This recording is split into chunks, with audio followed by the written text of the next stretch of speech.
Chad, what are you doing? You should be there editing our YouTube video.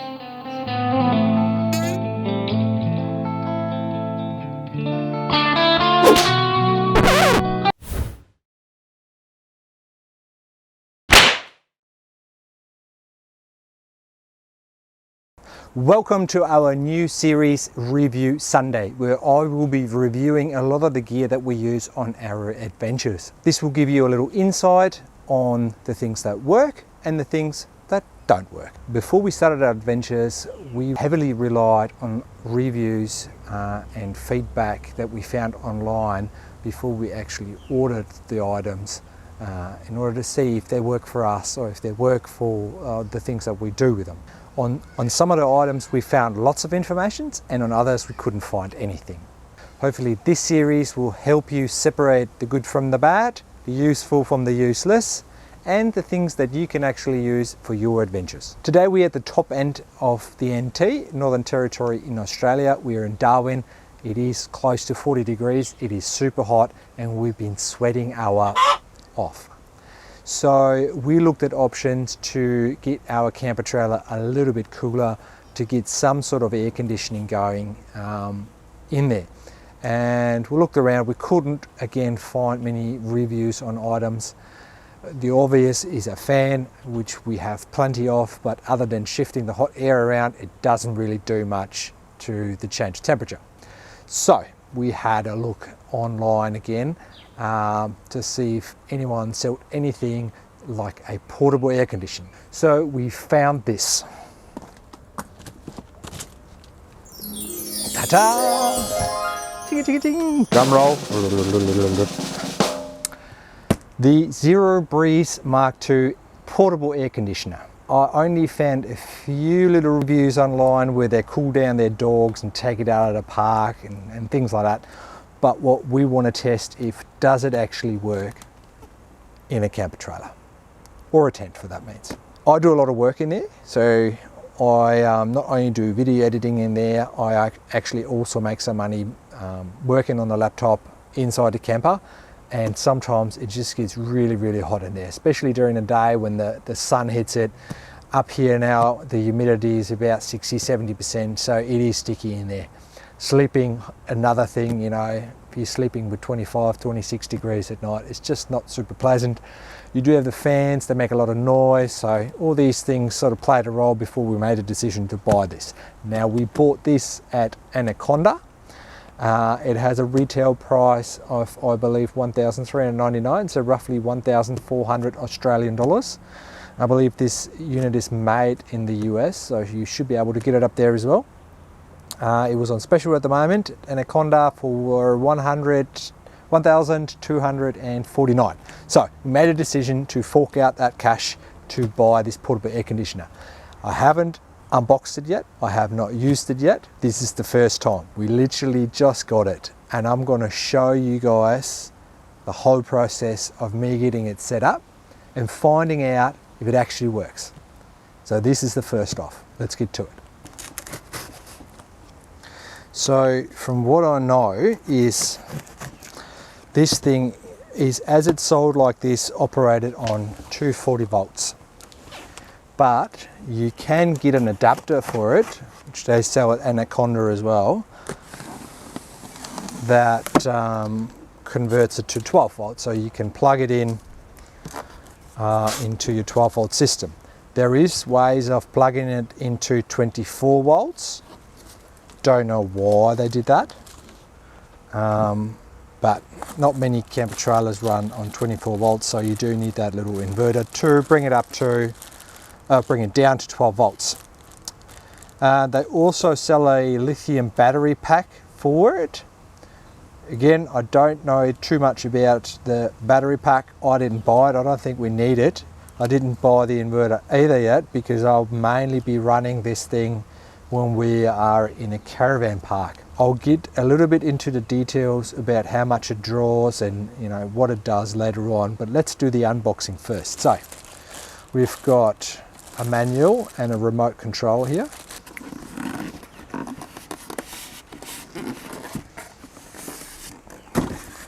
We've got some ducting. This is plastic duct. Oh no, this is actually, is that metal? No, it's plastic, but it feels pretty solid. Yeah, so that's a ducting diffuser of some sorts. There is some PVC ducting in here. 1, 2. I presume this one is the drain. And there's more, another one here. And then what have we got in here? This is the inverter. So this unit runs off 24 volts. And this is the inverter that drops it from 240 to 24. Don't know why you would do 24. But anyway. And it says under 20, if you run it on 24 volts, it draws 10 amps. So that would mean if you run it on 12 volts, it should theoretically draw 20 amps. But we'll test that later. Okay, so that's that. Another ducting. We already did that. What else we got?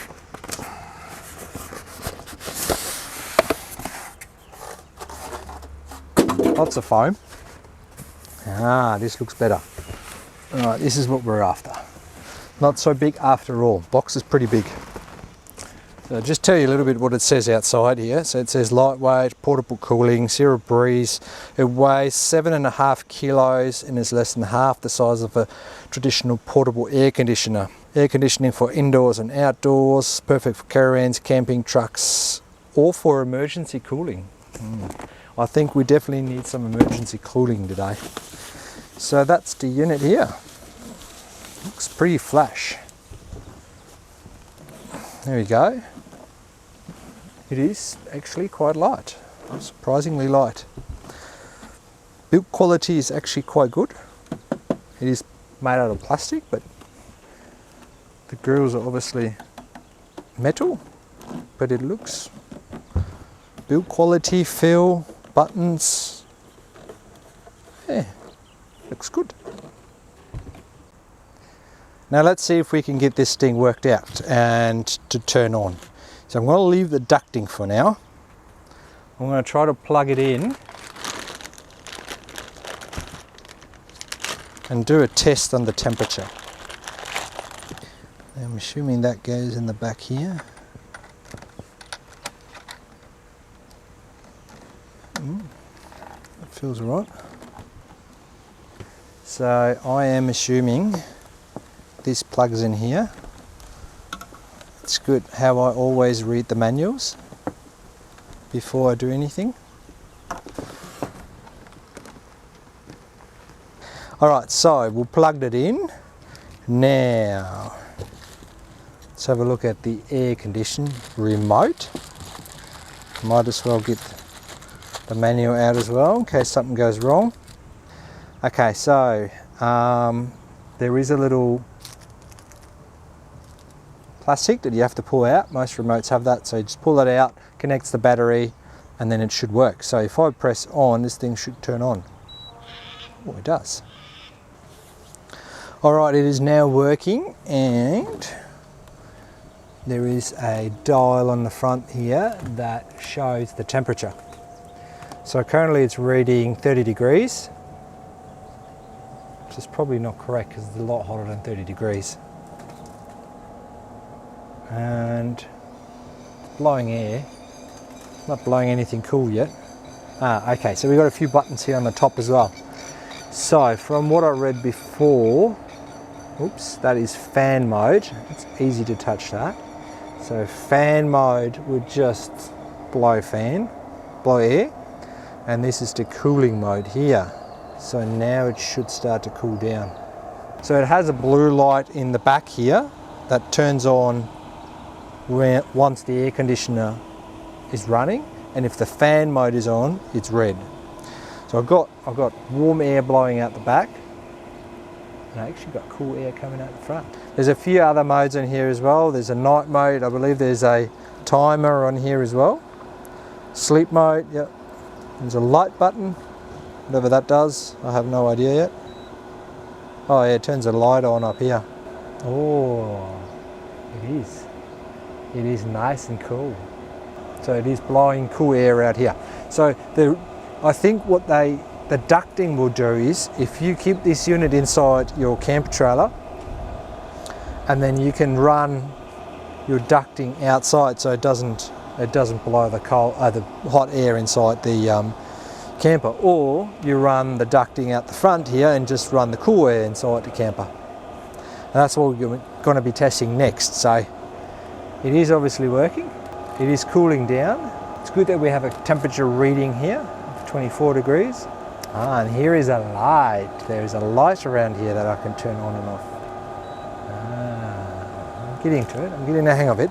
All right, now what I'm going to do is I'm going to set this thing up in the camper trailer. I'm going to play around with it, and I'm going to show you once I've got it set up, and hopefully I can physically show you how I stop sweating inside that camper trailer, because it's bloody hot in here. All right, we're now sitting in the camper trailer. We've got all the windows closed, which is obviously you have to do that. So it's still hot in here.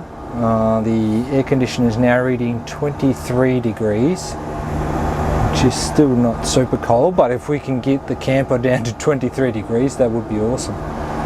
It's staying at 23. It is running on booster mode. It is actually blowing pretty cool air,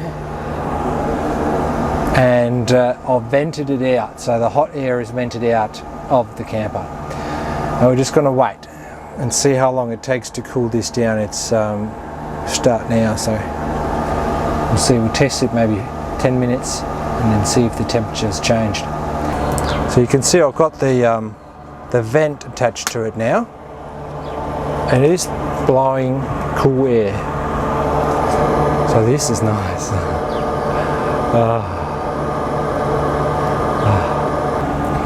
So it's now been about 5 minutes, 6 minutes, and I can actually feel it's getting cooler in here. So it does work. Obviously it will take some time to get the residual heat out of the camper here, but what it will do, it will push all the warm air out and replace it with the cool air coming out of the air conditioner.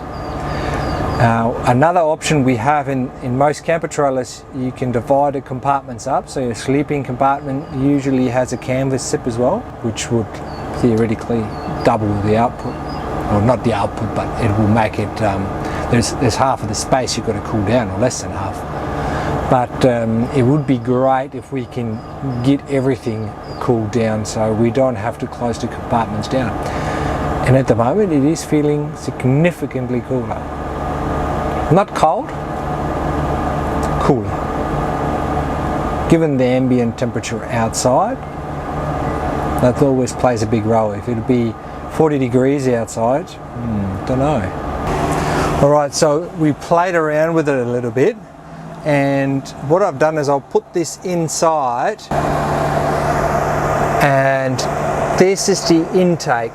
So I've taken that duct off, and I'm running the exhaust duct to the outside. So basically what it's doing, it's operating like a normal air conditioner, would it cycles the air inside here through rather than bringing the air in from the outside. And we now got 24.7 degrees of cool air coming out. Now I can't really say it's a super cold air in here.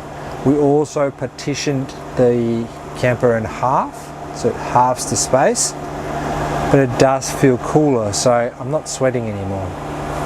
There's no sweat on me. I mean, that's the important part. But I reckon if you let that run for a bit longer, it would actually get cool. So it's a bit hard to tell at the moment. Main reason for us buying it was so I can work in here without sweating my balls off, and I think it does do the job for that. So it is feeling about 26 here at the moment, 27 maybe. It's just my gut feeling. I haven't got a gauge with me, so I can't tell you precisely, but just off of my gut feeling, I mean, I was a bit more trenched than I am now earlier. It does do the job. If this blows directly at you, you're cool, you know, you're good, you're really cool. I mean, it has 1100 BTU. Your normal air conditioner, I think, they start at 10,000 BTU, so don't expect this to be like a proper air conditioner. But all it was meant to do is bring the temperature down to where you're not sweating. And it does do the job at the moment.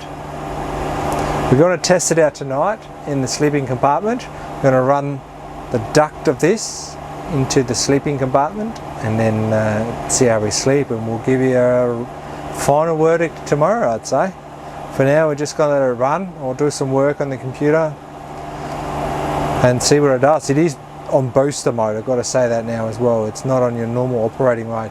Probably doesn't matter too much if you're on the main grid. If you're running this thing off your battery or off the battery pack that you can attach to it, you probably don't want to let it run on booster the whole time. Alright guys, final verdict on the Zero Breeze air conditioner. Did we have a good sleep or not? Drum roll. Yes, it worked. So we actually had a very good sleep. A temperature at night were 28 degrees, and this thing has kept us super cool during the night. And the way we done it on the end, I played around with it a little bit, but I mounted it on the outside just on a little table here, and then I ran the ducting in through the mosquito mesh, and the flap here comes down. I enclosed everything up. I divided up the space inside, so we only had the sleeping compartment, and it kept us cool, really cool. So what it doesn't do though is when you're sitting inside a tent or a camper trailer or whatever it is that doesn't have sufficient insulation from the outside environment, it will not cool it down in terms of ambient air temperature. And thinking about it, it actually can't, because the whole canvas, everything, none of this is insulated whatsoever. The sun is hitting it and it's just going to be boiling hot in there. It is called a cool breeze for a reason, because that's what it's really good for. It gives you a really cool breeze. So when you're sitting in there, it doesn't matter if it's inside or outside. I can have this open or closed, it doesn't really matter. But you focus the ducting towards your face or towards your body, you turn it on and you will stay cool. And that's the important part. It will not turn the ambient air temperature down like a normal air conditioner would at your house. But that's fine. That's absolutely fine. That's what it's intended to do. That's what the advertising says. It is a cool breeze coming through, and that makes it work, I reckon. So is it $1,200 justified in that case? Yeah, I think it's alright. For the unit, it's really well built. It is a very sufficient compressor inside, and it does the job. That's all we wanted to do, so works well. Well done.